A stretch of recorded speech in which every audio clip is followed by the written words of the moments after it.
Yo, what's up, people? We is back. Another day on Keep It G News, man. Today I got a wild story, man. So y'all really got to follow along with this one. It's kind of lengthy. It's a lot of reading, but I'm telling y'all, it's very interesting. Very interesting. So in this video, we're going to talk about Birdman being scammed by this alleged scammer. It's a lot involved in this. Scammer went to jail. Then we're going to dive into this business venture that Birdman and Slim had back in like the early 2000s. Think maybe 2006, 2007. We're going to dive into that and we're going to tie it all into this story, man, because the details of all of this is crazy.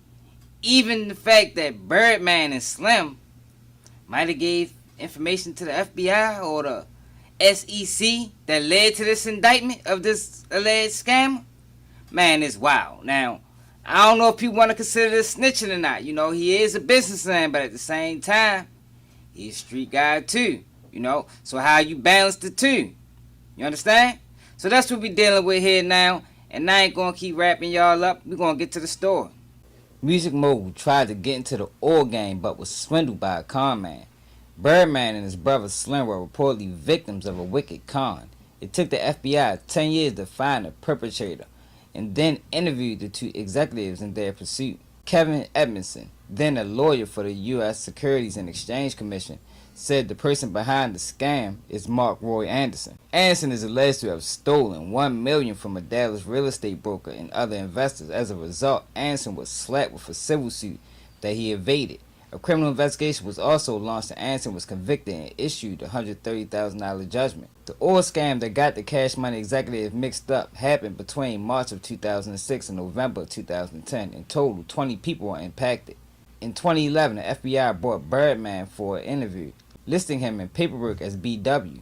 As stated in the interview, Birdman said he and Slim formed an oil and gas exploration company with Anderson called Bronald Oil and Gas. After meeting with Anderson, Birdman wired him $5.4 million between April and September 2008. He also met with Anderson in Skytoke, Oklahoma to check on his investment, specifically to see the oil leases he was supposed to be buying. He played them and other investors. Anderson swindled the Cash Money executives and hopped out of the oil business. He was sent to prison for 11 years for the scam. However, in 2020, Anderson went back to his old ways. He was recently arrested for running a 3-year scam involving a heat farm, which stole over $9 million from unsuspecting investors. So like I told y'all, Mark Roy Anderson is the scammer name, man. Got Birdman and Slim for $5.4 million. Now, Mark Roy Anderson has a history of this, dating all the way back into the 80s. 30 years of scamming. Went to prison for it previously. And that's what ties Birdman into this, you know. Y'all heard in that article. They had a conversation with the FBI or the CIA or the SEC. Because they was trying to figure out where their money went, you know. And they gave information, which led to this man's arrest, and he caught 11 years. Now, when he came home, shit, he did it again. That's what makes this story relevant, because Mark Roy Anderson is locked up again. But then you talking about this investment, you know. So if people follow Birdman from back in the early 2000s, and this was news to me, but some people already knew this, that Birdman alleged that he made $100 million selling oil. A lot of people were shocked, like, dang, yo, that's real to have a black man, a black business involved in an oil company, right? But come to find out, I don't think Birdman was ever involved in oil at all. The year is 2010, and Cash Money Records has just released Thank Me Later and Prank Friday, 2 albums from artists who would turn out to be superstars of their own generation. But as profitable as Nicki Minaj and Drake were becoming, Cash Money founder and CEO Birdman claimed the business venture that was truly fattening his pockets had nothing to do with music and everything to do with black and gold. I heard the tattoo on your head represents an oil rig. Is that true? You're an inspiring oil tycoon? I've been in the oil business for about 4 to 5 years now. That's something me and my brother decided to do outside of music. I read a lot about oil, and I was able to get in the business. My company is called Brown Oil, and I'm making good money off that. That's something for my kids and my kids' kids. They can live off that money forever. Not to get in your pockets too much, but I heard you made $100 million off of it. I did a few different deals. That was just one of them. When you're dealing with the oil, you buy in different areas. Right now I'm active. I got pumps and shit that are getting money monthly. I like that oil shit. I'm gonna put some more time into it. In some ways it felt too good to be true, but also like the next steps in the evolution of a hip hop mogul who had become less of a label exec and more of a superhero, a mythical figure, seemingly untethered to the rules of the rest of us, mere mortals were bound by. Birdman was swimming in oil money. Of course, Birdman was swimming in oil money. Although the company's site is now down, thanks to the wonder of the internet, we were able to recover images of it. And on the surface, the company's initial focus on the exploitation and development properties in Osage County, Oklahoma, as well as in Texas and Louisiana in the United States and in Central America. Brownell's long-term strategy is to grow through development and via the acquisition of the prospective acreage that complements his existing assets and exploits the abilities of the company's technical resources. While their general hip-hop populace and media didn't know much more about the oil trade than the price they were paying at the pump, those more in the know saw some red flags. Bloomberg invested Birdman's alleged cash cow and found serious gaps and inconsistencies in the company's story, including numbers listed in the records for residents in New Orleans and Florida linked to Brownell's didn't take incoming calls. The address listed at Brownell's with the Oklahoma Corporation and Commissions is a beachfront condominium in Florida, while in New Orleans residence was listed for Brownell's with Louisiana's Secretary of State. The Williams brothers are listed as Brownell's officers in those filings, but regulators that handle oil and gas permits and operating licenses in Texas and Louisiana didn't have records of Brownell's existing at all. Oklahoma City-based Chaparral Energy Incorporated operated about 40% of the area's wells, but Jim Miller, the company's senior vice president for operations and the man who knew the region oil landscape better than anyone, said he'd never heard of Brownell. Whether the time was sheer coincidence or a direct result of Bloomberg reporting, Brownells.com was taken down soon after their story was published, and the talk of the venture faded into rap internet lore. A splashy headline quickly drowned beneath the next wave of splashy headlines. Even the only visible evidence of the business' existence, a pump jack tattoo on Birdman's head, was covered up. How could a seemingly successful oil company, one Birdman claimed had made him $100 million, be seemingly shut down and wiped from the face of the earth in a matter of weeks? Suspicious burned, but without more fuel to add to the fire, they were eventually extinguished and largely forgotten. The year is 2013, and Cash Money is one of the biggest labels on the planet. Drake is preparing to drop Nothing Was the Same. Nick is coming off a massive successful Pink Friday, Roman Reloaded. And down in Miami, a man named Raymond James Phillip registers Brownell Oil and Gas as an LLC. Birdman Slim days as oil tycoons are back on once again, but this time there's no flashy unveiling, no press, not even a single tweet from the company's founders. By 2014, the newly christened Brownell's Oil and Gas back online and quietly humming away, not hitting exactly, but far outside the public's view. And then a late night tour through some of the deep recesses of Reddit put the site back on our radar, and once again we began looking. We fell into a hole so deep it could easily have been coated in oil. We are investing in further and deeper oil and gas exploitation beneath the seas, from the Atlantic coast to several continents. Brownell Oil and Gas is setting oil rigs and deep sea platforms in search of new deposits of oil and gas. Unlike the company's first foray, the new and improved Brownell, which comes complete with a new and improved site, seemed to be doing no physical digging for oil, but instead were operating a sprawling, massive international energy business with services that range from the hydraulic fracturing and natural gas to the international transportation of oil by their fleet of tankers, trucks, to deep sea rigs far out into the Atlantic and much more. And in a more homely touch, for those of us without thousands of barrels of oil in need of transatlantic transportation, in a production section of their site, Brownell's claimed to sell everything from personal space heaters to stoves, fireplaces, and impressively considering they're not available for commercial purchase anywhere else, solar cars. Despite page after page explaining the company's vision and services, it's exceedingly difficult to get a tangible grasp on Brownell's actual operation, if any. Much of the site text is riddled with typos and grammatical errors and appears to have been lifted from the Wikipedia industry report and other books, and it was hard to imagine that any one company, particularly one as new and low profile as Brownell, could even remotely have the infrastructure and capacity to carry out any of what they claim. Fracking has vociferous critics and variant defenders, but the debate between these camps has obstructed the actual story. Fracking has become a fixture of the American landscape and the global economy. Fracking, igniting the American energy revolution, Brownell.com.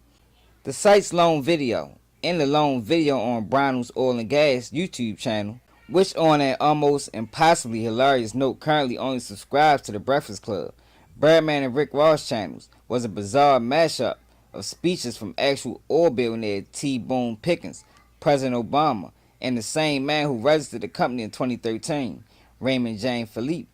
Brownell's Oil and Gas is indeed a must-see. Since Brownell's site has raised more questions than answers, we realize that we need to speak to an actual human being to get any real sense of the company's operation.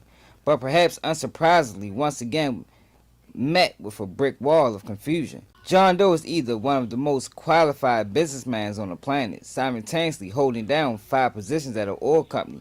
He's listed as Brownell's Chief Financial Operator, Administrative, Information, and Marketing Officer.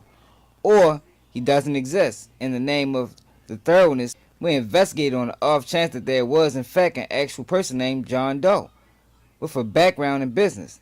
There is not. So if John Doe was fake, why go through the time and effort of listing him at all, but not at least giving him a more believable name? The math didn't add up. But even with the people we're certain are real, the truth is still stranger than any fiction we could have dreamed up. When we first saw this page, our first step was to try and email each address listed.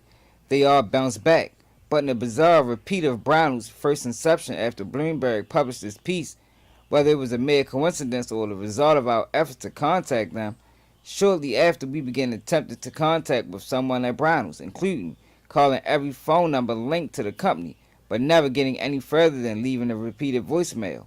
The Our Team page changed. Now Birdman and Slim names along with each person's picture have been removed, and oddly, they was now only referred to as B, Birdman, and R, Ronald, on the new Meet the Foundation Visionary page. Although you'll notice in the picture above that while they were removed with the Williams brothers' names and images, the emails addressed listed for John Doe are still B. Williams. The only person who seemed to both actually exist and we had the best chance of speaking with, attempts to contact Birdman through those affiliated with Cash Money proved unsuccessful. Was Raymond James Philippe? As the old saying goes, if you got a LinkedIn profile, you gotta be real. As we mentioned earlier, Raymond James Philippe is the one who registered Brownell as a Miami-based company. He's the one in the video above, and he's also listed as the Chief Operating Officer of Brownell Oil. Although going through his records, Brownell is not the only business venture. In addition to filing for Brownell LLC, he's filed papers for over 10 other companies, all based out of Miami. But it's only the African Union Petroleum and Energy Corporation, the AUPEC, that has connections to Brownell. AUPEC's mission is to supply environmental substantial fuel for the energy needs of the Americas. AUPEC is to purchase its own 12 truck fleets, which will aid in servicing all customer needs in a timely manner, in addition to supplying our energy centers throughout the Sunshine State and Southeast region. That at least sounds more legitimate than Brownell's description of his business. But the more we look, the more we realize AUPEC and Brownell wasn't so different, and in some cases were the exact same. It doesn't seem to be a secret the two are linked, according to our retailer section. AUPEC is now selling energy-related products for Brownell's Oil and Gas LLC, and both Brownell and AUPEC list the same phone numbers and address, and James Philippe is listed as owning the domain to both websites. Websites and addresses aren't the only similarities. AUPEC contents are just as suspicious as Brownell's. All the pictures of their products, gas station, energy depots, cars, trucks, air fresheners are currently stock images with their logo photoshopped on them. Do they actually have products? Was either of these companies real in any sense beyond the website? Who are these stockholders? And who is the man at the helm of multiple likely fake oil companies with apparent connections to Birdman? Jane Felipe is clearly the only one capable of answering all of these connections, but unfortunately, despite our best efforts, he currently remains no more tangible to us than the phantom fleet of Brownell's oil trucks. Every international business needs an officer in the headquarters, somewhere oil tycoons and John Does can gather and coordinate their empire's plans. Perhaps if we could just see where Brownell's operates, it would give us some legitimacy to suspiciously nebulous enterprise. After all, seeing is believing, but even given the sometimes surreal nature of what we already found, it's hard to believe what came up next. When we uncovered the LLC filings from Brownell from 2013, we hoped it was key. There's no document more official than a government filing, so surely the address listed must also be Brownell's offices, or at the very least someone who works for Brownell. But a quick Google search map of the registered address, 50 East 2013 Street, Miami Gardens, Florida 33179, reveals what hardly looks like a headquarters of an oil company worth over $100 million, or one of its backers. The address field in the LLC paperwork isn't necessarily the operating address of the company though, and that's the case for Brownell. Although the address is listed as Brownell's official place of business is indeed different than the one above. Another Google search yielded similar results. This hardly looks like an oil company headquarters, more like a check cashing store. After failing to truly figure out the who behind Brownell, determining the where was proven to be just as difficult. Each website and document we uncovered provided a different address, but none of them looked like a real business. They certainly didn't look like Brownell's own vision for his headquarters, Energy City, USA. What is Energy City, USA? In a typical Brownell form, the company's ambition for its proposed headquarters far exceeded reason, which in a strange way makes sense. A company this massive doesn't need a building. It needs its own city. Energy City, USA is a groundbreaking development centered in Miami Gardens, Florida, only minutes away from the two international airports. The energy hub will redirect the influx of travelers and have constant international exposure. Energy City, USA will also be accountable for generating hundreds of construction jobs and permanent jobs. More details on the project are scarce, but some fractured, strange pieces of evidence did emerge. An incomplete PowerPoint presentation provided us with another vague description of what Energy City, USA could be, describing the Obeng Pavilion, named after Minister of Energy Gabrielle Obeng, as a place to foster creative research, application development, execution, networking, and trade, and then backing those vague terms with what appeared to be several stock photos of a building, with crudely photoshopped logos of Brownell. When we first began looking into Brownell Oil and Gas, we expected to find a small but at least tangible company, but instead, at every turn, we've only been able to meet with a series of revelations that defy any sense of groundbreaking in the real world. While I was tempted to speculate about why Brownell Oil and Gas would go to such extraordinary yet bizarre lengths to appear to be a hugely successful company, that's beyond our reach. Crucially, especially once the site was scrubbed for more overt references to Birdman and Slim after our investigation started, we can't even absolutely and definitively link Brownell Oil and Gas to the Williams brothers, which is likely the point of Mr. Jane Felipe's name alone appears on all official documents related to the company. While it defies all common sense to think that all of this is solely the work of Mr. Jane Felipe, operating without any direction from Birdman, nothing about the world we found ourselves lost in these past few months, not John Doe, not Energy City, not AUPEC, makes any real sense. There's simply far more questions left than we have the capacity to answer. But if history is any indication of Brownell Oil and Gas will soon disappear too, and then 5 years from now, we can't even begin to imagine what will reemerge as. The truth really is stranger than the fiction, especially when there doesn't seem to be any truth at all. Now, we all know Birdman and Slim have a history of bad business dealing, so it's real ironic that they got caught in the mix by this scammer. They should have known all the signs. You understand? You would think that all the bad history they got, I'm talking about Turk, Juvenile, BG, even Lil Wayne, you would think that they would be professional scammers or professional players that getting over on people. But one thing we gotta know is, no matter how good you are at what you do, there's always somebody better. Always somebody better. But I got more questions, just like this article said, man. I still got a lot of questions. Still got a lot of questions, for real, because did Birdman tell? I'm sure Whack 100 and what's the guy name? Terrence Williams, I have a field day with this. Because they say in the streets you ain't supposed to be giving no information, but I'm not saying here, right? I understand business. At the end of the day, these guys are businessmen, and when you're a businessman, you gotta handle things right accordingly. You know, sometimes you gotta sue.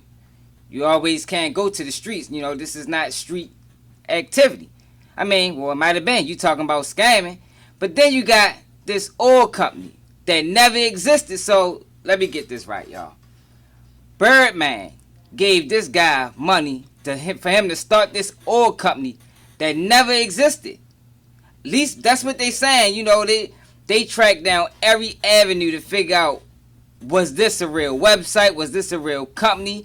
They went to where it was supposed to be located at. It's not there. So what's really going on? Like I said, I think this is a situation where a scammer scammed the scammer. Straight up, man. Birdman, I should have charged this to the game. For real. They got scammed for their history of scamming all these other people. It just happened that Roy Anderson may have just been better. You know what I mean? May have just been better, yo. But let me know how y'all feel about this in the comments. Like I said, this is a wild story, yo. And it just started off with me looking into this alleged Birdman and them getting scammed. It started off with that. And then it led me into looking into this oil company that Birdman and Slim posed around and made $100 million in. And this is what we found out, that oil company may have never existed. He got scammed on a scam. That's what it just looked like to me, yo. Maybe, you know, he gave him that, Birdman and Slim gave the guy the money and it didn't work out, and then all of a sudden they just chalked the whole idea. And y'all know how these business guys is, man. You know, when they used to making money, they don't never want to present to the public like they made bad business decisions. So maybe he just was putting on the front. You understand? And you know, never know. But let me know how y'all feel about this in the comments. I'm really intrigued to see with Whack 100 and Gangsta Williams. This need to reach them, because I don't think nobody got this information. At least I haven't seen it on the internet. I'm intrigued to see how people digest the part where Baby and Slim gave information that led to this man going to prison. Is that tough?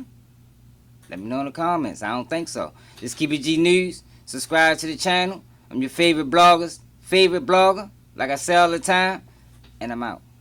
You be dreaming about your dreams. I been living out my nightmares. I been missing out in bed. The other night she was right there. I be lurking with my bros. I be crying with my mom.